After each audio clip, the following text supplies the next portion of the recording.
வணக்கம் நேர்களே. இன்னைக்கு நாம திருப்பாவை பாடலோட 29வது பாடல் வரிகள் விளக்கத்தை பார்க்கலாம். சிற்றம் சிறுகாலே வந்துன்னை சேவித்து உன் பொற்றா மறையடியே போற்றும் பொருள் கேளாய். பெற்றமே துண்ணும் குலத்தில் பிறந்து நீ குற்றேவல் எங்களை கொல்லாமல் போகாது. இற்றை பறைகொள்வான் அன்றுகான் கோவிந்தா. எற்றைக்கும் ஏழேழ் பிறவிக்கும் உன் தன்னோடு உற்றோமே யாவோம் உனக்கே நாம் ஆட்செய்வோம். மற்றை நம் காமங்கள் மாற்றேலோர் எம்பாவாய். சிற்றம் சிறுகாலேனா அதிகாலை பொழுதுல வந்து உன்னை சேவித்து உன் பொற்றா மறையடியே ஒளி பொருந்திய உன்னுடைய திருவடியே போற்றும் பொருள் கேளாய். நாங்கள் யாசிக்கும் வரத்தை கேளாய். பெற்றம்னா பசுக்கூட்டம். பெற்ற மேய்த்து உண்ணும் பசுக்களை மேய்த்து பிழைக்கும் எங்கள் ஆயர் குலத்தில் நீ மீண்டும் மீண்டும் அவதரிக்க வேண்டும். பெற்றமே துண்ணும் குலத்தில் பிறந்து குற்றேவல்னா ஊழியம், சேவகம், திருப்பணி அப்படி வச்சுக்கலாம்.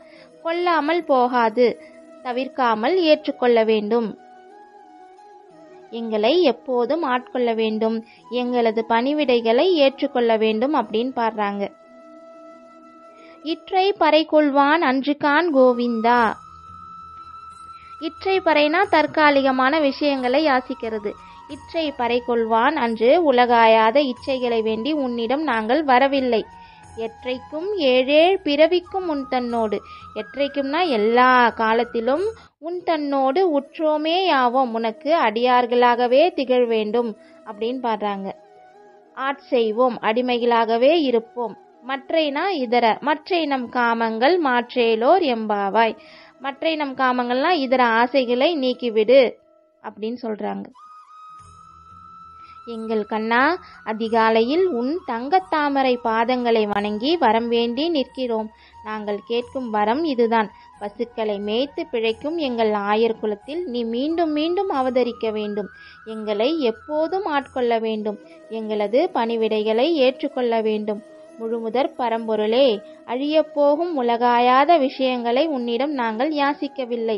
எங்களுக்கு எத்தனை பிறவிகள் கிடைத்தாலும் அத்தனை பிறவிகளும் உன்னுடனான இந்த உறவு நிலையாக தொடர வேண்டும். உனக்கு அடிபணிந்து உனக்கே நாங்கள் தொண்டு செய்ய வேண்டும்.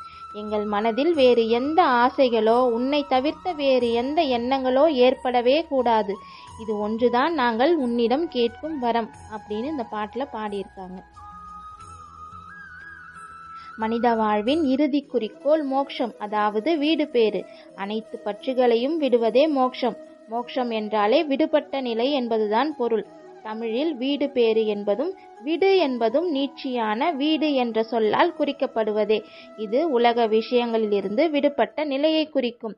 எனினும் இதற்கான வழி என்ன? உலகப் பொருட்களின் மீதான பற்றுதலை துறப்பது எப்படி என்பதை ஒவ்வொருவரும் ஒவ்வொரு விதமாக சொல்கிறார்கள். வைணவத்தை பொறுத்தவரை பரமனின் அடிகளை பற்றுவதே மோட்ச நிலை. பாண்டவர்கள் போகும் பாதையும் கண்ணனே, போய் சேரும் இலக்கும் கண்ணனே, பாதைக்கான வழிகாட்டியும் கண்ணனே என்று அவனை மட்டுமே நினைத்திருந்தார்களாம்.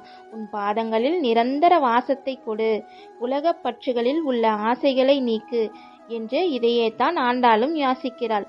இதுதான் வாழ்வின் இறுதி இலக்கு. நாட வேண்டியதும் அடைய வேண்டியதும் இது ஒன்றே. நமக்கு இதை பற்றிய அறிவு இல்லாமல் இருக்கலாம், தவறேதும் இல்லை. சத் சங்கம் அல்லது மேலோர் சேர்க்கையை நாம் நாடினால் போதும், அவர்கள் நம்மை வழி நடத்துவார்கள். நோன்பு என்ற ஒரு வியாஜத்தை நம் கண் முன்னே நிறுத்தி மனித வாழ்வின் இலக்கு என்ன, அதை அடைவதற்கான வழி என்ன என்பதை ஆண்டாள் நாடக வடிவில் நம் முன்னே காட்டுகிறாள். இதுவே திருப்பாவை. இந்த காணொளி உங்களுக்கு பிடிச்சிருந்ததுன்னா விரும்புங்கள், பகிருங்கள், மறக்காம உங்களோட ஆதரவை தெரிவியுங்கள். அதாவது சப்ஸ்கிரைப் பண்ணுங்க. நன்றி. வாழ்க தமிழ். ஆண்டாள் திருவடிகளே சரணம்.